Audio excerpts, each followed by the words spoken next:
Alors, bien sûr, ça me fait plaisir de prendre la parole sur la motion qui concerne maintenant que nous allons appuyer, bien sûr, pour ratifier l'accord de Paris au terme de la Convention cadre des Nations unies sur les changements climatiques, qui a été signé par le Canada à New York le 22 avril 2016.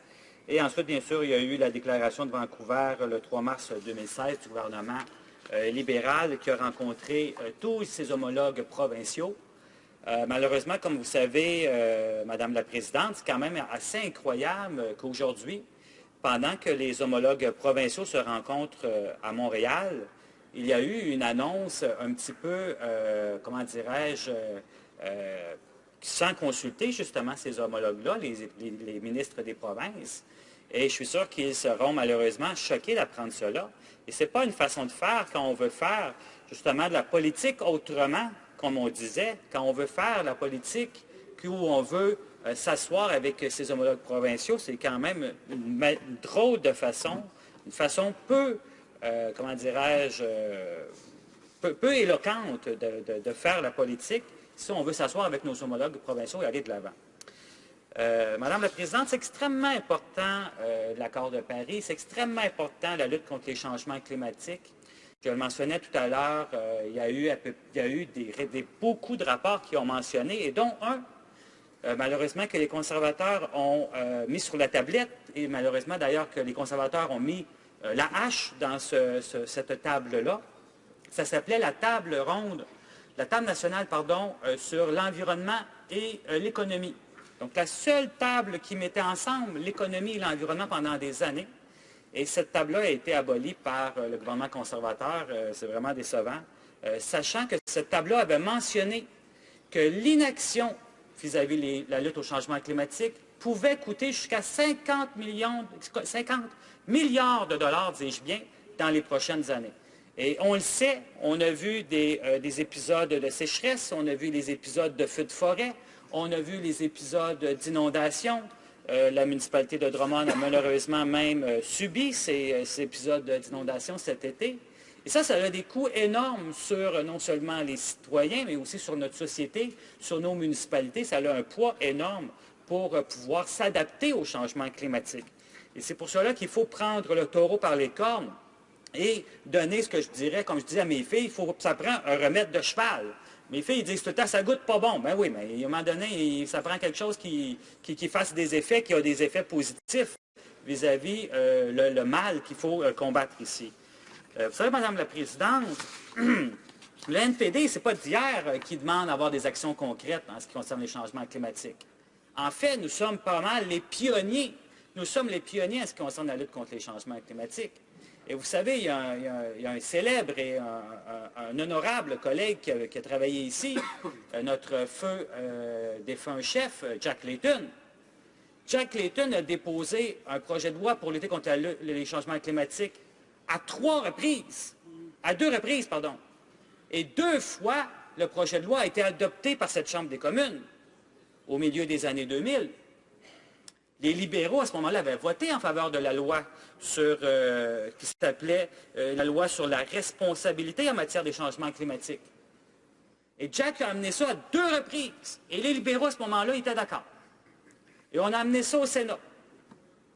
Une première fois, ça a été relégué au feuilleton parce qu'il y a eu des élections qui ont été déclenchées. Mais la deuxième fois, ça c'est scandaleux et Jack était vraiment outré de ça, c'est que c'est le Sénat non élu, dominé par les conservateurs, qui a tué cette loi-là.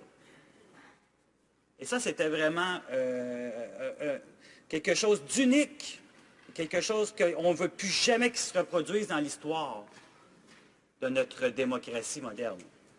Malheureusement, c'est arrivé. Mathieu Keloué, qui était mon collègue également, qui a ramené ce projet de loi-là de l'avant. Et bien sûr, tout le monde était d'accord pour appuyer ce projet de loi-là. Et malheureusement, on n'a pas eu le temps de se rendre jusqu'à l'avant pour l'adopter, ce projet de loi-là. Mais ce projet de loi-là, qu'est-ce qu'il disait? Et là, les libéraux l'ont adopté, appuyé ce projet de loi-là à plusieurs reprises, Madame la Présidente. Et ce projet de loi-là, ce qu'il disait, c'est que les engagements qu'on devait prendre pour être sérieux, c'était qu'on devait réduire les émissions des changements climatiques d'au moins 80 % et de la date de 1990 d'ici 2050 ou de 34 d'ici 2025 selon la date de 90. Et là, on est dans les vieilles dates, les vieilles cibles de Copenhague, et je vais y revenir, que le gouvernement conservateur a pris en ligne de compte. Mais Madame la Présidente, permettez-moi un peu de fantaisie. Disons qu'en 2015, nous nous serions retrouvés avec un gouvernement NPD. Alors, notre chef serait allé bien sûr à Paris avec les autres chefs ou délégués de l'opposition. Nous serions allés, nous serions dit oui, nous voulons aussi un 1,5. Nous sommes très contents d'apporter ce 1,5-là, de vouloir maintenir la hausse des degrés, la hausse du réchauffement planétaire, pardon, à moins de 1,5 degré, à moins de 2 degrés, et encore mieux si c'est 1,5. Et nous serions revenus ici dans la Chambre des communes, nous aurions ratifié cette loi-là, cet accord-là, pardon, et ensuite nous aurions redéposé la loi sur la responsabilité des changements climatiques de Jack Layton. Et nous l'aurions fait avec plaisir, parce qu'à ce moment-là, nous aurions été sérieux. Nous aurions eu des cibles sérieuses. Nous aurions été à l'avant-garde. Et malheureusement, en fait, la population choisit, c'est le choix de la population, c'est la démocratie, a choisi un gouvernement libéral.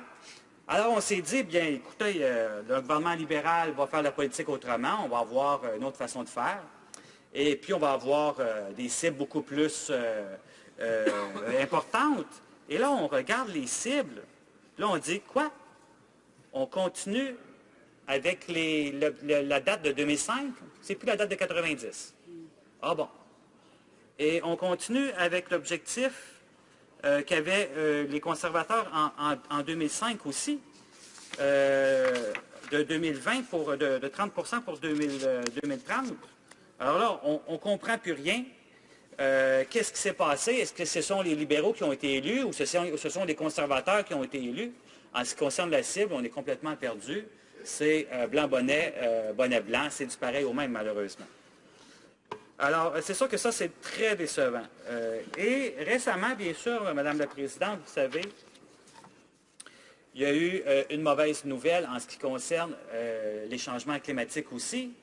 C'est que le gouvernement libéral avait promis que les projets, les grands projets, allaient maintenant être soumis à une bonne évaluation environnementale. Vous savez, Madame la Présidente, j'étais sur le comité de l'environnement et du développement durable en 2012 et les années subséquentes, quand il y a eu des changements drastiques à l'évaluation environnementale.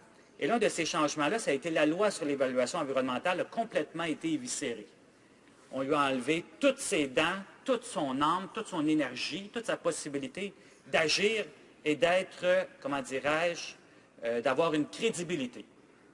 Et là, les libéraux nous ont dit, oui, nous allons remédier à la situation, mais aujourd'hui encore, les grands projets sont évalués avec les évaluations des conservateurs. Alors, on continue à ne pas considérer les émissions de gaz à effet de serre. Et vous savez, Madame la Présidente, récemment, les libéraux ont approuvé, avec le processus conservateur, le projet du Pacific Northwest LNG, donc du gaz naturel liquéfié. En fait, ce n'est pas du gaz naturel, c'est du gaz de la fracturation hydraulique. On a eu un gros débat d'ailleurs dans cette province, dans la province du Québec, et notre chef a longtemps demandé à ce qu'on ait la fameuse recette de ce qu'on met dans l'eau de la fracturation. Et aussi, ce qui est important, c'est d'avoir ce qui en ressort. Parce que vous savez, on a eu des gros problèmes par exemple, de pollution aussi avec l'eau qui ressort. Alors, Madame la Présidente, pour terminer, tout ça pour dire qu'il y a encore beaucoup de chemin à faire. Nous allons appuyer, bien sûr, cette ratification-là du protocole de Paris. Mais, bien sûr, nous avons besoin de faire beaucoup plus de chemin. Et, par exemple, il faut changer l'évaluation environnementale des grands projets. C'est urgent. Merci, Madame la Présidente. Questions and comments? Questions et commentaires?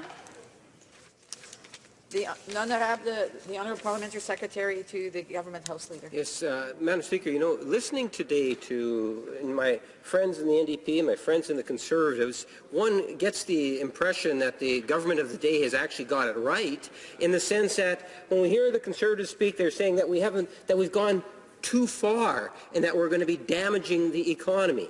When we hear the New Democrats stand up in their place, it's, well, government hasn't gone far enough. We should be doing more in regards to the issue. My question to the member, would he not acknowledge that it is important that we recognize that we can, in fact, do more for our environment and have a healthy economy, that we can, in fact, do both at the same time? Would he not acknowledge that fact? L'honorable député de Drummond. Merci, Mme la Présidente. Très rapidement, alors absolument, il faut faire plus. Et l'une des choses que je demande au gouvernement libéral de faire immédiatement, c'est par exemple de ne pas aller de l'avant avec le projet de Pacific Northwest LNG, le gaz naturel liquéfié, parce que vous n'avez pas pris en compte les émissions de gaz à effet de serre. Ça va être énorme, l'accroissement des émissions de gaz à effet de serre. Et si vous voulez avoir un plan sérieux, il faut que vous soyez sérieux quand vous évaluez les grands projets comme celui du Pacific Northwest LNG. Merci, Mme la Présidente.